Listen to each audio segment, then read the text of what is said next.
नमस्कार, संतोष की रिपोर्ट में आप सबों का स्वागत है। और आज हम संतोष की रिपोर्ट में बात नीतीश की उस राजनीति की करने जा रहे हैं जिस राजनीति के सहारे अपने पार्टी के अंदर, मतलब जदयू के अंदर ऐसे तमाम नेता जो बीजेपी के गोद में बैठकर खेलने लगे थे, यूं कहें तो नीतीश अब उनसे चुन चुन कर बदला लेना शुरू कर दिया है। या यूं कह सकते हैं कि नीतीश ऐसे तमाम नेताओं को सार्वजनिक तौर पर अपमानित करना शुरू कर दिया है। देखिए, पहले हम लोग ये खबर एक अनुमान के सहारे चला रहे थे कि नीतीश कुमार कभी भी जब राजद के साथ रहे तब या बीजेपी के साथ रहे तब उनकी राजनीति कभी भी ये नहीं रहा कि वो कभी पिछलग्गू बनते हुए दिखे। मतलब पिछलग्गू है, बीजेपी के चाहे नरेंद्र मोदी ही क्यों ना हो या लालू यादव ही क्यों ना, हमेशा उन्होंने अपना एक स्टैंड लिया और उस स्टैंड के सहारे राजनीति वो करते रहे। लेकिन हाल के दिनों में ऐसा लगा, जब इस बार जब वो बीजेपी के साथ गए तो चंद महीने बाद उनके पार्टी और पार्टी के आसपास के लोग, सीनियर लीडर ऐसे व्यवहार करने लगे जैसे पूरी पार्टी बीजेपी की ही हो गई है। और कई मुद्दों पर, कई मसलों पर जो पार्टी को स्टैंड लेना चाहिए था वो स्टैंड लेते हुए नहीं दिखा। तो ये कयास लगाया जाने लगा था कि नीतीश बीमार है, नीतीश उस मानसिक स्थिति में नहीं है, उस मनोस्थिति स्थिति में नहीं है, उसका लाभ ये लोग उठा रहे हैं। लेकिन वक्फ बोर्ड के मामले में जो कुछ भी हुआ और जिस तरीके से हुआ, उसके बाद हमें लगता है कि नीतीश आपा खो बैठे। और अब ऐसे तमाम नेता जो उनके दल के नेता हैं, सीनियर नेता हैं, जो बीजेपी के गोद में बैठकर जदयू के बजाय बीजेपी की सियासत कर रहे थे, उनको अब लगता है नीतीश कुमार सार्वजनिक तौर पर निशाने में लेने का मन बना लिया है। 24 तारीख को प्रधानमंत्री आए हुए थे मधुबनी, याद ही होगा, 2 दिन पहले। वहां उन्होंने ललन सिंह की जो खिंचाई की, किसी ने सोचा भी नहीं होगा। उस पूरे कार्यक्रम का कर्ता धर्ता ललन सिंह ही थे। आज तक अपने राजनीतिक जीवन में कभी किसी जदयू के विधायक के प्रचार में ललन सिंह उतना समय नहीं दिया उन्हें, या फिर सांसद के चुनाव होने के बाद अपने के अलावा दूसरे सांसद के क्षेत्र में जाकर इतना प्रचार करते हुए नहीं दिखे जितना प्रधानमंत्री का सभा सफल हो उसको लेकर वो प्रयत्नशील थे।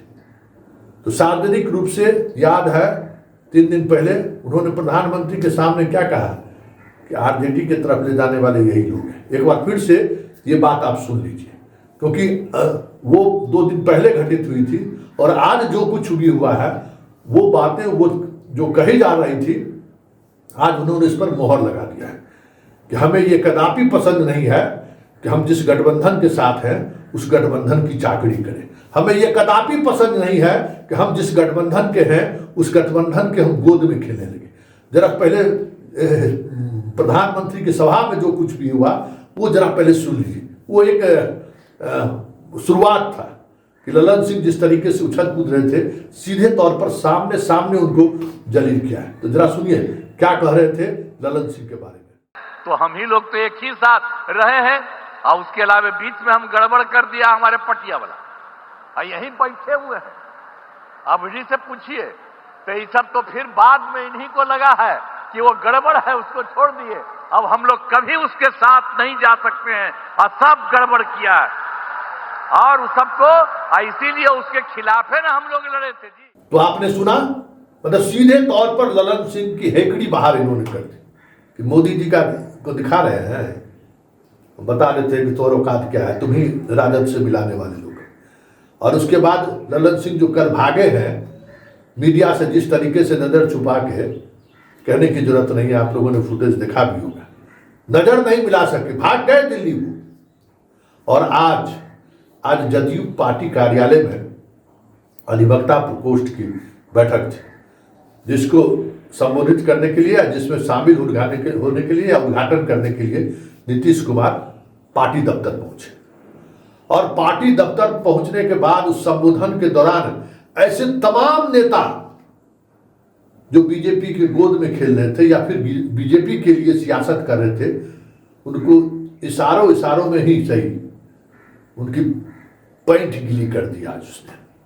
मतलब कहीं का नहीं छोड़ा। देखिए ये वीडियो फुटेज को जरा गौर से देखिए। इस कार्यक्रम का मैं नीतीश भाषण देकर जब निकलते हैं तो जरा देखिए कि उनका बॉडी लैंग्वेज देखिए, क्या सोच रहे हैं, क्या कह रहे हैं। जरा पहले इस पूरा वीडियो को जरा गौर से देखिएगा कि इनका संजय झा को लेकर क्या बॉडी लैंग्वेज है। जरा एकदम गौर से देखिएगा कि संजय झा के पास पहुंचने के बाद इनका क्या व्यवहार रहा, संजय झा के चेहरे पर किस तरीके का तनाव है, इस सारी बातों पर जरा गौर से देखिएगा। तब हम उनका स्पीच की शुरुआत में जो उन्होंने स्पीच की शुरुआत की है उसका भी अंश हम दिखाएंगे। लेकिन पहले जरा इस वीडियो को गौर से देखिए कि संजय झा कितना असहज है। आप जब देख रहे हैं ना, अब जरा देखिए इस कार्यक्रम का उन्होंने जब उद्बोधन शुरू किया तो जो वीडियो मेरे पास उपलब्ध है, जो जदयू के साइट पर ही है, देखिए उद्बोधन में उन्होंने संजय झा का नाम तक नहीं लिया। जरा सुनिए आप। आदरणीय श्री विजेंद्र यादव जी, माननीय मंत्री ग्रामीण कार्य विभाग बिहार श्री अशोक कुमार चौधरी जी, माननीय मंत्री शिक्षा विभाग श्री सुनील कुमार जी, जनता दल यूनाइटेड के प्रदेश अध्यक्ष श्री उमेश कुशवाहा जी। सुन लिया, नाम तक नहीं लिया उन्होंने संजय झा का। जो वीडियो जदयू के ऑफिशियल साइट पर मौजूद है, विजेंद्र यादव का नाम है, बाकी मंत्री लोगों का नाम है, इनका नाम तक उन्होंने लिया। और चेहरे पर जो कुछ भी दिख रहा था उससे लग रहा है कि सब कुछ ठीक ठाक नहीं चल रहा है। संजय झा को लेकर भी नीतीश सहज नहीं है। बात यही खत्म नहीं हुई है।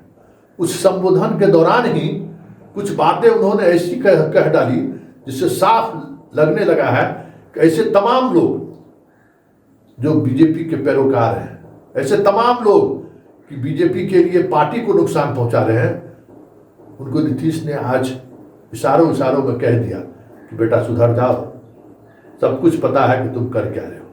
तो पहला जरा देखिए, गौर करिएगा, प्रदेश अध्यक्ष उमेश कुशवाहा का नाम जैसे ही वो बोलते हैं तो उनके चेहरे पर किस तरीके का कुटिल मुस्कान देखने को मिलता है।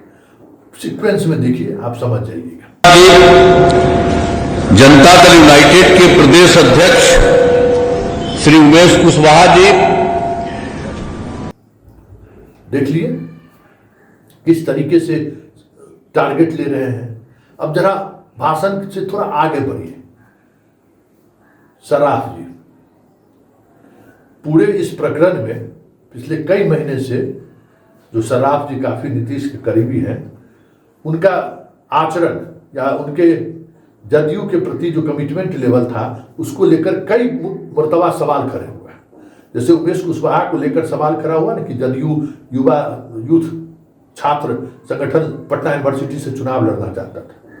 मुख्यमंत्री के कहने के बावजूद भी ये अंदर खाना में ऐसा पॉलिटिक्स किया कि जदयू को वहां से विश्वविद्यालय के चुनाव से बाहर होना पड़ा। हालांकि निर्दलीय जदयू के 2 उम्मीदवार जो 2 यूथ छात्र चुनाव जीत गए, लेकिन बीजेपी वहां जीत जाए, बीजेपी जुट जाए, उसके लिए मिस्टर सराफ और उमेश कुशवाहा दोनों ने पॉलिटिक्स किया था राजीव नंदन जी से मिलकर, जो चर्चा है। तो आप देखिए सराफ के बारे में क्या कहते हैं, जरा ये भी सुन लीजिए। शिक्षा विभाग श्री सुनील कुमार जी, जनता दल यूनाइटेड के प्रदेश अध्यक्ष श्री उमेश कुशवाहा जी, माननीय विधान पार्षद श्री ललन सर्राफ जी, काहे नहीं बोल रहे, आप ही रहे जी है?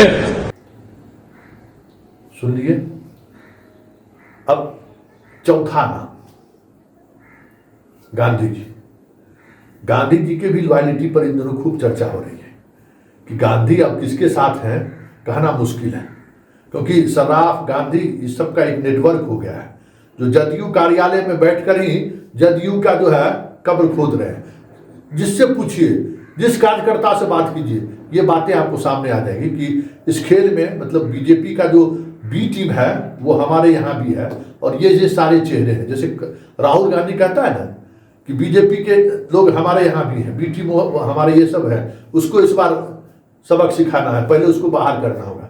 ठीक उसी तरीके से जदयू के अंदर भी बीजेपी का बी टीम कौन है, इसकी चर्चा जब कभी होगी तो उमेश कुशवाहा, सर्राफ और गांधी के नाम की चर्चा जरूर हो जाएगी। तो जरा देखिए गांधी को लेकर उन्होंने क्या कहा।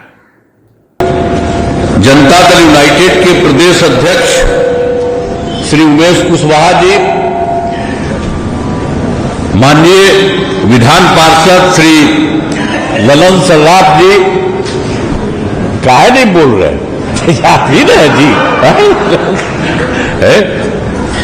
माननीय विधान पार्षद यही है संजय गांधी, है इसका नाम संजय कुमार सिंह, अपना नाम लिख लिया है गांधी, इसलिए संजय गांधी। आपने सुन लिया अंदाज क्या था और कहने का तरीका क्या था, और चलते चलते उन्होंने इशारों में जो बातें कही हैं वो इससे भी आगे है। उन्होंने कहा कि इस बार जीतेंगे और पर्याप्त बहुमत से जीतेंगे। और जब जिस समय में ये बात वो कह रहे थे उस समय में सामने बैठे हुए अधिवक्ता की तरफ वो नहीं देख रहे थे, वो देख रहे थे सामने में उसमें उमेश कुशवाहा को, संजय झा को, सर्राफ को और गांधी को। जरा देखिए और सुनिए किस तरीके से वो बातें कह रहे हैं। जुट जाए, अभी थोड़ा देर पहले कह रहे थे, तो इसलिए जब चुनाव होने वाला है तो आप लोग सोच लीजिए कि फिर चुनाव में जीतेंगे और हम लोगों की पार्टी का काफी वोट आएगा। एकदम इसी तरह से सब कर लीजिए। और हम लोगों का जिन लोगों के साथ अब है इधर उधर नहीं होने वाले, शुरू में वही हुआ था, अब बीच में ये गड़बड़ी कुछ लोग कर दिया था, एगो को झूठे बिना मतलब का, और वो लोग आ करके जब उसको किए तो कितना इधर उधर गड़बड़ सड़बड़ कर रहा था। तो एक बार हटा, दूसरा बार, और अब कभी भी जो हम लोगों के साथ था उसी के साथ एकजुट होकर के हम लोग काम। देखिए ये जो तरीका है नीतीश ने जिस तरीके का इस्तेमाल आज किया है, संकेत साफ है कि वो किसी भी गठबंधन में रहे, उस गठबंधन की एक सीमाएं होनी चाहिए और उस सीमा को जो कोई भी लांघेगा उसकी इसी तरीके से उसकी सार्वजनिक तौर पर मरम्मत की जाएगी। ये संकेत आज नीतीश ने दे दिया है। अब इस संकेत का असर क्या होगा ये तो आने वाला वक्त बताएगा। कल तो ललन सिंह चेहरा छुपा के भाग गए, अब बाकी नेताओं का इस तरीके के मुख्यमंत्री के प्रतिक्रिया के बाद क्या हश्र होता है ये देखने वाली बात होगी। लेकिन फिलहाल तो इतना है कि नीतीश कुमार उस स्थिति में नहीं है, मानसिक तौर पर पहले वाली पकड़ नहीं है, फिर भी आज भी झुकेगा नहीं।